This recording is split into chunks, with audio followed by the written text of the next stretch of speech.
ओम बिरला को लेकर के विपक्ष जो अविश्वास प्रस्ताव जो लेके आया है, जिस पर खबर आ रहा है कि आपका इसको जो है लोकसभा सचिवालय के द्वारा स्वीकार कर लिया गया है। जो नोटिस जो दिया गया है आपका जो विपक्षी नेताओं के द्वारा, कांग्रेस के द्वारा,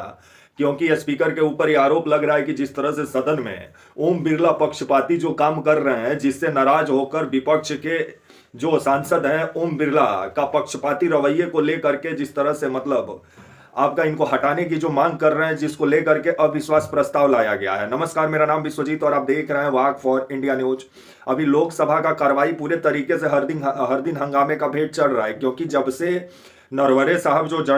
सेना प्रमुख, पूर्व सेना प्रमुख जो नरवरे साहब थे, उनका जो किताब फोर डेस्टिनी जो पढ़े आपका राहुल गांधी, जिसके बाद पढ़ना शुरू किया, उसी पर महाभारत शुरू हुआ, क्योंकि उनको किताब पढ़ने से रोक दिया गया। उसके बाद से निशिकांत दुबे को जिस तरह से मतलब किताब पढ़ने को जो अलाउ किया गया, निशिकांत दुबे जिस तरह से आपका पूर्व प्रधानमंत्री जवाहरलाल नेहरू, इंदिरा गांधी और जवाहरलाल नेहरू को जिस तरह से अय्यास बताते हुए नजर आए, और ओम बिरला जिस तरह से मतलब चुपचाप बैठकर देख रहे थे आसन से, जिसको लेकर के विभिन्न सवाल खड़ा होता है कि विपक्ष के सांसद कुछ बोलने के लिए खड़ा होते हैं तो ओम बिरला उनको बैठा देते हैं, लेकिन सत्ता पक्ष से उल जलूल कुछ भी बोले कोई सांसद हो, जिस तरह से उसको बोलने दिया जाता है, उसी को लेकर के आपका जो है राहुल गांधी इसको लेकर के ओम बिरला को हटाने का मांग कर रहे हैं, क्योंकि ये व्यक्ति ये पूरे तरीके से पक्षपाती काम कर रहे हैं, जिसको लेकर के नोटिस दिया गया है आपका जो है लोकसभा सचिवालय को। और खबर आ रहा है कि आपका इसमें 118 से 120 सांसदों का साइन है, क्योंकि 50 सांसद अगर साइन करेंगे तभी लोकसभा सचिवालय जो है अविश्वास प्रस्ताव वाला नोटिस को स्वीकार करता है। और इस पर चर्चा कब होगा आगे आगे आपको बताएंगे, लेकिन खबर जो निकल के सामने आ रही है कि जिन विषयों को लेकर के ये अविश्वास प्रस्ताव दिया गया है, बीते दिनों नरवरे साहब का किताब पर जो बोलने नहीं दिया गया राहुल गांधी को, आपका जो है निशिकांत दुबे जिस तरह से पूर्व प्रधानमंत्री को अपमानित किए, अय्यास उनको बोले, उन पर कोई कार्रवाई नहीं किया गया। विपक्षी सांसदों 8 सांसदों को जो निलंबित किया गया बिना किसी वजह का, और जिस तरह से खुद ओम बिरला ये जो कयास जताए आपका कि प्रधानमंत्री के साथ कुछ बड़ा हो सकता था, संसद में महिलाएं, कांग्रेस की महिला सांसद कुछ मतलब अप्रत्याशित घटना कर सकती थी, तो इसको लेकर के ओम बिरला अपना सफाई दें। और ओम बिरला अगर ऐसा कोई घटना घटने वाला था तो ओम बिरला क्यों नहीं आपका एफआईआर दर्ज कराए। अब इसको लेकर के विपक्ष जो बड़ा मुद्दा बनाने में लगा है, और जो नरवरे साहब का किताब को लेकर के जो पूरा विवाद शुरू हुआ है, और राहुल गांधी का माइक जो बंद कर दिया जा रहा है संसद में, उसी को लेकर के राहुल गांधी का कहना है कि ओम बिरला पूरे तरीके से पक्षपाती काम कर रहे हैं, जिसको लेकर खबर आ रहा है कि आपका 10 फरवरी को जो है लोकसभा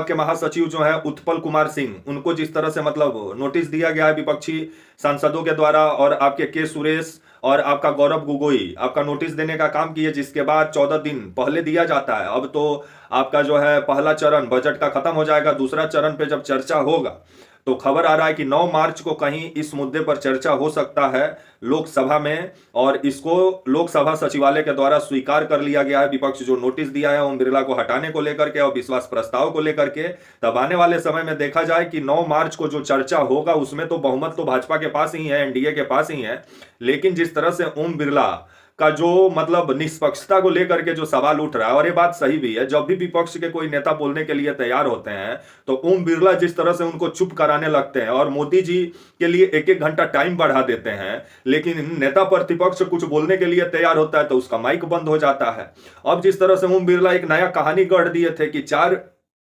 मतलब बजट सत्र पर जो आपका अभिभाषण, राष्ट्रपति का अभिभाषण पे मोदी जी जो बीते दिनों बोलने आए थे, उस पे बोलना था मोदी जी को लोकसभा में, लेकिन ओम बिरला का कहना था कि कांग्रेस की महिला सांसद उनका चेयर को घेर ली थी, उनके साथ अप्रत्याशित घटना घट सकता था, जिसको लेकर के मोदी जी को वही माना कर दिए। तो जो मोदी जी को जेड लेवल का सुरक्षा मिला हुआ है, मोदी जी के इर्द गिर्द एक पंछी भी नहीं भटक सकता है। अगर मोदी जी सदन में आए हैं, अगर महिला सांसद उनसे कुछ सवाल पूछ रही हैं, उनके चेयर के सामने अगर आ गई हैं, तो ऐसा थोड़ी था कि उनके साथ वो कुछ बड़ी घटना कर देती। कमाल का बात है, क्या प्रधानमंत्री छुई मुई का पौधा है क्या?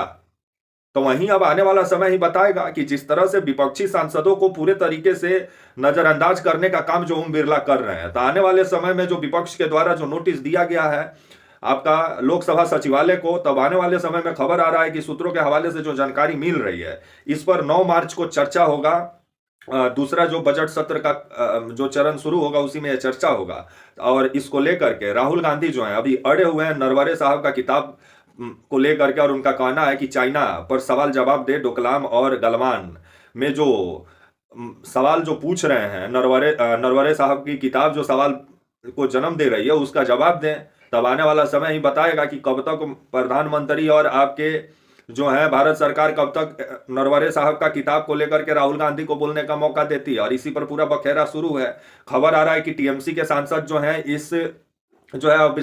अविश्वास प्रस्ताव से दूरी बनाए हैं, ममता बनर्जी के पार्टी के सांसद, लेकिन अखिलेश यादव राहुल गांधी के सपोर्ट में है। खबर आ रहा है कि 120 से ऊपर जो सांसद हैं अविश्वास प्रस्ताव के लिए साइन किए हैं। तब आने वाले समय में 9 मार्च को इस पे चर्चा होने वाला है। तो क्या ओम बिरला हटते हैं कि नहीं, ये देखने वाली बात होगी। लेकिन बहुमत और आंकड़ा भाजपा के साथ है। बस अगर अंतर आत्मा की आवाज सुनकर अगर भाजपा के सांसद अगर वोट विपक्ष को कर दिए तब कहीं ओम बिरला को हटाया जा सकता है। नहीं तो अगर सत्ता पक्ष के अगर एक भी अगर सांसद इधर उधर नहीं हुए तो मान के चलिए कि विपक्ष बस ये नाम का अविश्वास प्रस्ताव लाएगा और दबदबा तो उन्हीं का रहेगा जिनका है। तब तक के लिए नमस्कार, जय हिंद, वंदे मातरम। चैनल को लाइक करें, सब्सक्राइब करें, हमको सपोर्ट भी करें ताकि हमारा मनोबल बढ़े। लोकतंत्र में मैं हर दिन जो अच्छा पत्रकार का भूमिका निभा रहा हूं ऐसा निभाता रहूं। हर हर महादेव। तब तक के लिए नमस्कार, जय हिंद, वंदे मातरम।